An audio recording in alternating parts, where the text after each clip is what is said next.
Assalamualaikum warahmatullahi wabarakatuh. Selamat pagi semuanya. Perkenalkan, nama saya Riri Putri Mulyani. Saya merupakan mahasiswi dari Universitas Indraprasta PGRI dengan mengambil jurusan bimbingan dan konseling. Tujuan pembuatan video ini adalah untuk memenuhi tugas akhir yang diberikan oleh dosen pengampu, yaitu Ibu Ana Rufaidah, yang dimana tugasnya kami diminta untuk melaksanakan atau memberikan suatu layanan berformat klasikal. Assalamualaikum warahmatullahi wabarakatuh. Selamat pagi semuanya. Salam sejahtera untuk kita semua. Bagaimana kabarnya anak-anak ibu hari ini? Alhamdulillah ibu sangat senang sekali mendengarnya. Anak-anak ibu sehat, ceria, dan gembira. Oh ya, sebelumnya sudah ada yang kenal ibu belum, atau pernah lihat ibu di mana gitu? Belum pada tahu ya. Baik, ada pepatah yang mengatakan, tak kenal maka tak sayang. Maka dari itu, ibu akan memperkenalkan diri kepada kalian, dan begitu pun sebaliknya, kalian yang memperkenalkan diri ke ibu secara masing-masing. Oke, baik, ibu akan memperkenalkan diri terlebih dahulu. Halo semuanya, perkenalkan, nama ibu Riri Putri Mulyani. Ibu biasa dipanggil dengan Ibu Riri. Ibu merupakan mahasiswi dari Universitas Indraprasta PGRI. Ibu mau nanya nih sebelumnya, ada yang tahu tidak letak Universitas Indraprasta PGRI itu di mana? Ya, betul sekali, tepatnya ibu berkuliah di sana dengan mengambil jurusan bimbingan dan konseling. Anak-anak sekalian, ibu sangat senang sekali loh bisa berdiri di sini bertemu dengan kalian, dan untuk pertama kalinya juga ibu bertemu dengan kalian secara langsung atau tatap muka. Jika kalian bertanya atau ada yang nanya gini, misalnya, Bu, deg-degan gak sih pertama kali ngajar? Jika kalian bertanya itu, tentu saja jawaban ibu iya, karena bukan deg-degan ibu karena ibu takut untuk menghadapi kalian atau mengajar di depan kelas begini, melainkan ibu deg-degannya tuh kayak ibu baru pertama kali bertemu dengan kalian, mengajar kalian secara langsung di depan kelas seperti ini. Oke anak-anak sekalian, ibu lanjut ya. Jadi berdirinya ibu di sini tuh, ibu akan memberikan suatu layanan yang terdapat di dalam BK. Nah, apa sih Bu itu layanannya? Layanannya adalah layanan informasi. Sebelum Ibu lanjut menjelaskan apa itu layanan informasi, anak-anak ada yang tahu tidak layanan informasi itu apa? Belum pada tahu ya. Jadi, layanan informasi adalah suatu layanan yang terdapat di dalam BK, yang dimana layanan informasi tersebut sebagai suatu pemberian informasi-informasi untuk peserta didik yang baru, guna informasinya nanti itu akan diolah atau digunakan di dalam kehidupan sehari-hari oleh individunya untuk kepentingan hidupnya dan perkembangannya. Nah,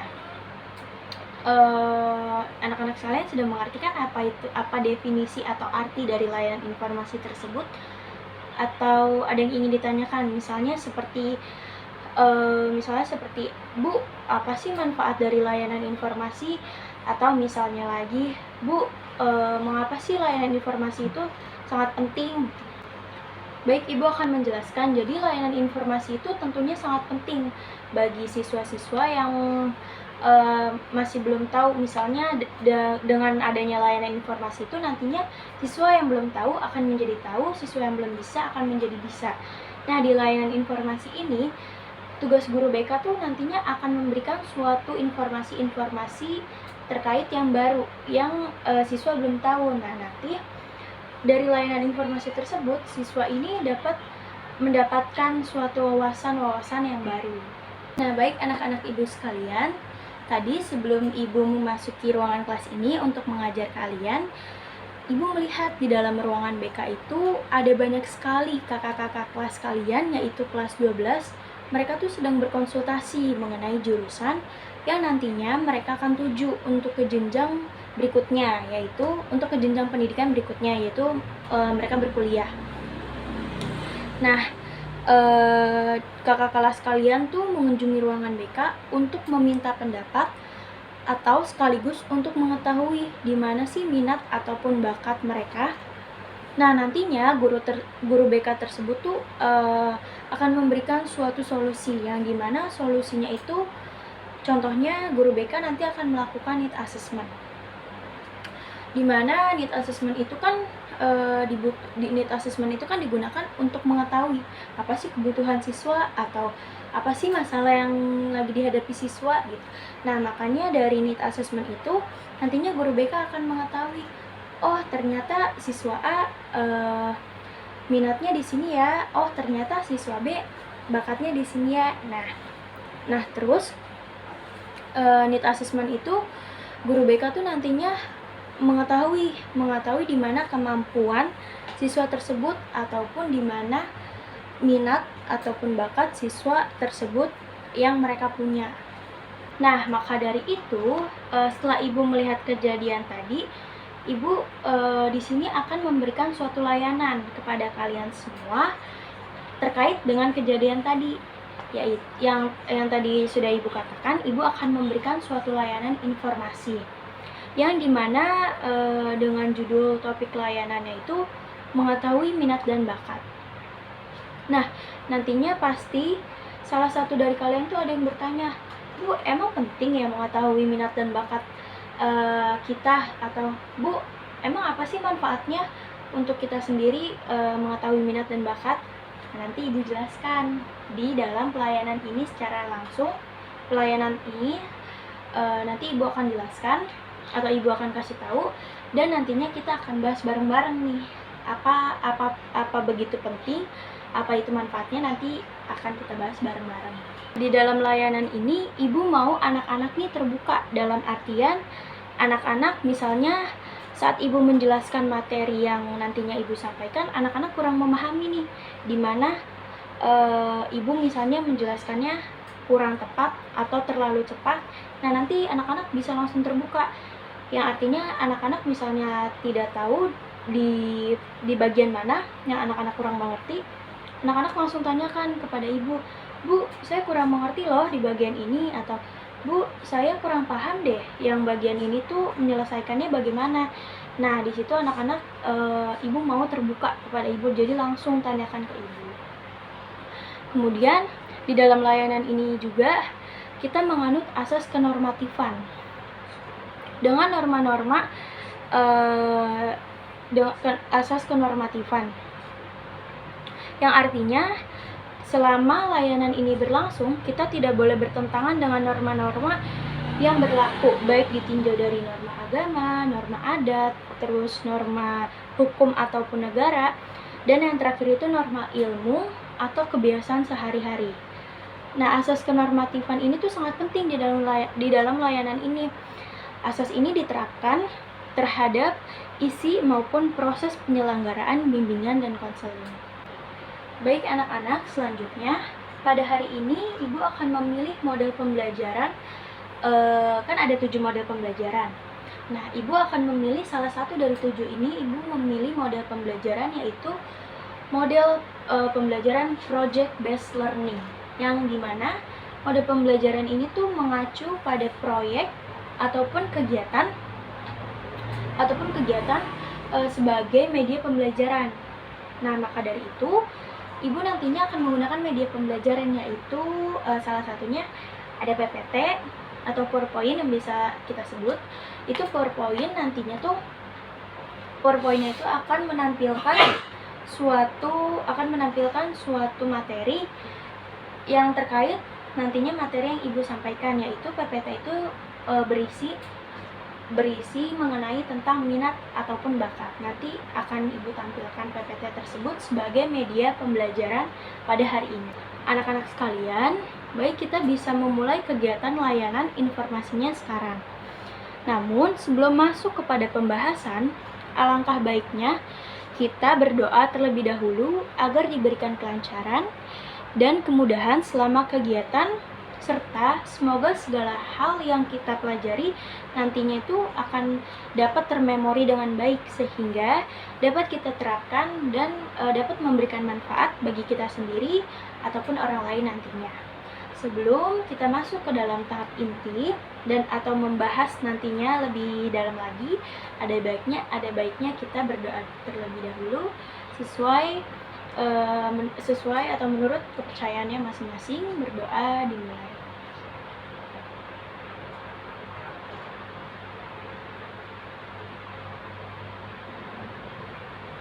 Doa selesai. Oke, baik anak-anak sekalian, Ibu akan masuk ke dalam materinya. Ibu akan menjelaskan mengenai materi minat dan bakat. Seringkali kita menganggap minat dan bakat itu, kita memaknainya itu dua hal yang sama.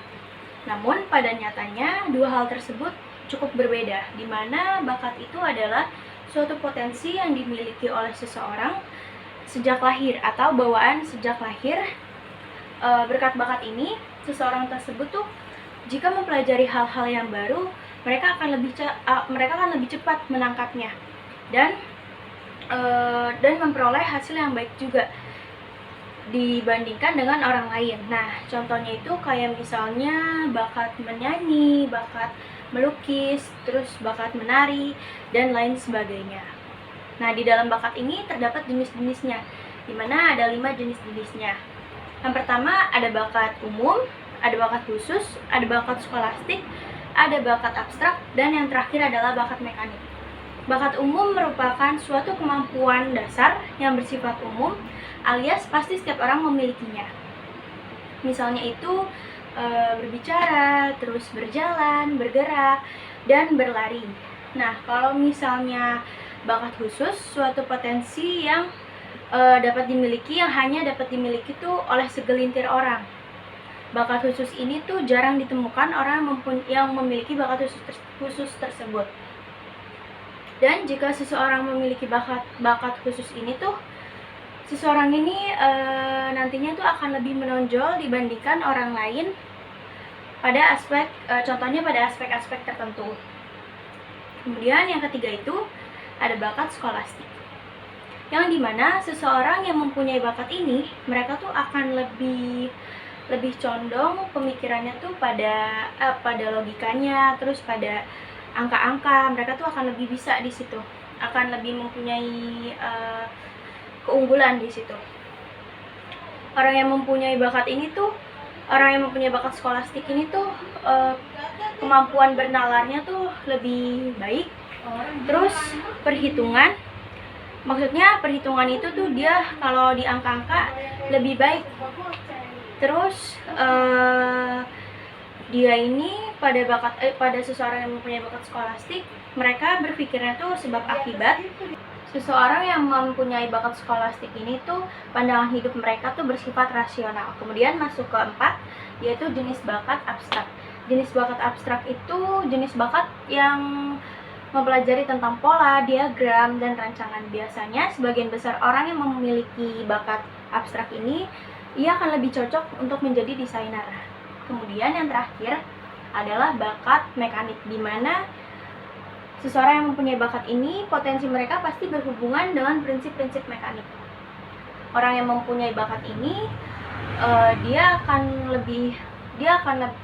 saat dia kerja, dia akan lebih cocok untuk menjadi seorang peneliti ataupun pekerja di dalam bidang otomotif. Baik anak-anak sekalian, jika tadi kita sudah bahas bakat, kita akan masuk ke minat. Minat ini merupakan sederhananya, minat dapat diartikan sebagai ketertarikan seseorang pada sesuatu. Minat ini mengartikan seseorang untuk tetap fokus dan menggeluti suatu bidang tanpa rasa keterpaksaan. Orang tersebut akan melakukan hal yang diminati dengan rasa senang dan puas. Minat juga merupakan pengembangan dalam mencampurkan seluruh kemampuan yang ada untuk mengarahkan individu pada suatu kegiatan yang dimulainya dan disukai. Nah, terus jenis-jenis minat itu ada 2. Ada minat vokasional sama minat avokasional. Minat yang saya akan menjelaskan minat vokasional. Minat vokasional itu minat yang berhubungan dengan bidang-bidang pekerjaan tertentu. Contohnya tuh minat akuntansi, habis itu minat mekanik, terus minat keilmuan, dan minat atletik. Kemudian yang kedua itu ada minat vokasional.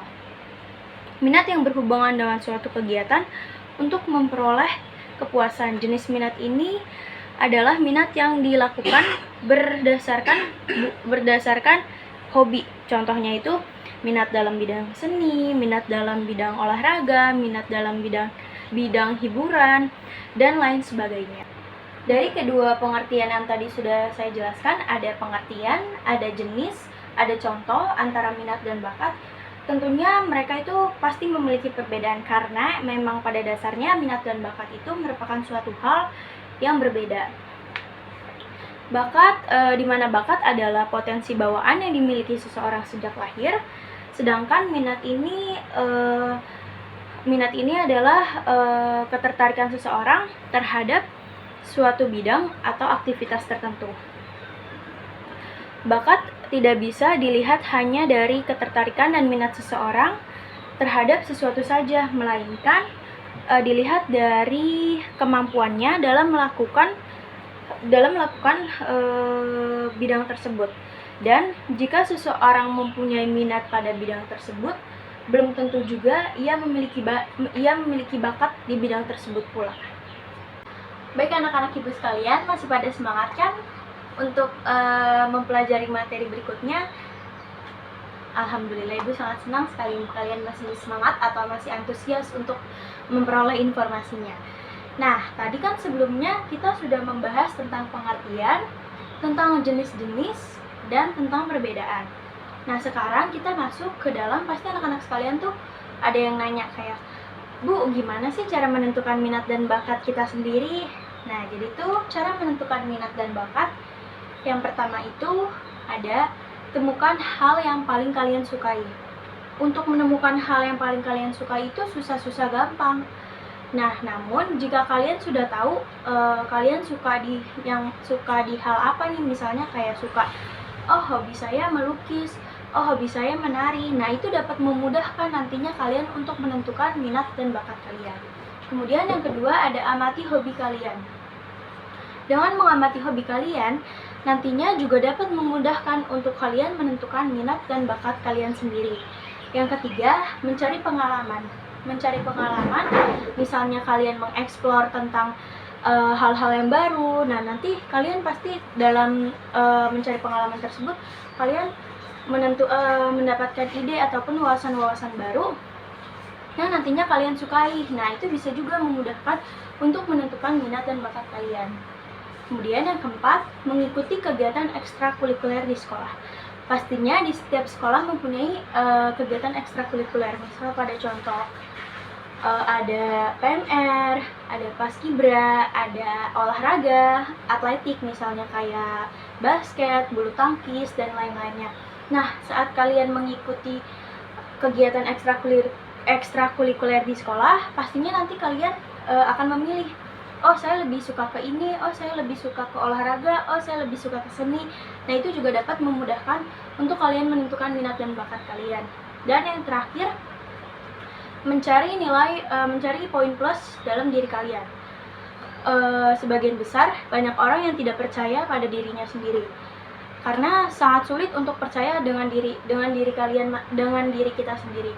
Untuk yang bisa percaya sama dirinya sendiri, ucapkan syukur karena tidak semua orang bisa memiliki sifat seperti dia. Nah, makanya di dalam menentukan poin plus dalam diri kamu juga nanti dapat memudahkan untuk menentukan minat ataupun bakat. Minat apa sih yang saya punya atau bakat apa sih yang saya punya dalam diri saya. Nah, itu dapat menentukan juga dalam kamu mencari nilai poin plus dalam diri kamu. Anak-anak sekalian, tentunya minat dan bakat pasti memiliki hubungan atau saling berhubungan ataupun berkaitan, di mana minat dan bakat memiliki hubungan yang erat dengan pilihan karir di masa yang akan mendatang. Dengan mengembangkan minat dan bakat yang kamu miliki, harapan kedepannya kamu tuh bisa bekerja di bidang tersebut sehingga kerja atau kinerjamu tuh juga akan lebih maksimal karena kamu menguasai dan menyukai di bidang tersebut. Baik anak-anak ibu sekalian, berhubung keterbatasan waktu, ibu akan mengakhiri pertemuan pada hari ini. Ibu sangat, dari apa yang sudah ibu sampaikan sejak tadi, ibu sangat berharap sekali tuh kalian dapat mencernanya atau kalian dapat memperoleh, kan itu termasuk informasi-informasi. Nah, ibu tuh sangat berharap sekali kalian tuh dapat menentukan minat dan bakat kalian. Besar harapan ibu tuh kalian bisa menerapkan nantinya di kehidupan kalian dan di dalam perkembangan kalian. Nah, ibu juga sangat mengharapkan nantinya kalian bisa menuju ke jenjang pendidikan selanjutnya, yaitu dengan kalian berkuliah. Ibu sangat berharap kalian bisa masuk ke jurusan yang kalian memang sukai, karena nantinya kalian akan menjalani proses pendidikan itu dengan senang hati karena kalian karena itu yang kalian sukai. Kemudian ibu juga sangat berterima kasih kepada kalian karena kalian sudah sangat dapat mendengarkan, sudah sangat antusias, terus semangat sekali untuk mendengarkan informasi-informasi yang baru dari ibu. Mungkin itu saja yang bisa ibu sampaikan mengenai materi yang terkait. Kurang lebihnya ibu sangat mohon maaf. Wassalamualaikum warahmatullahi wabarakatuh.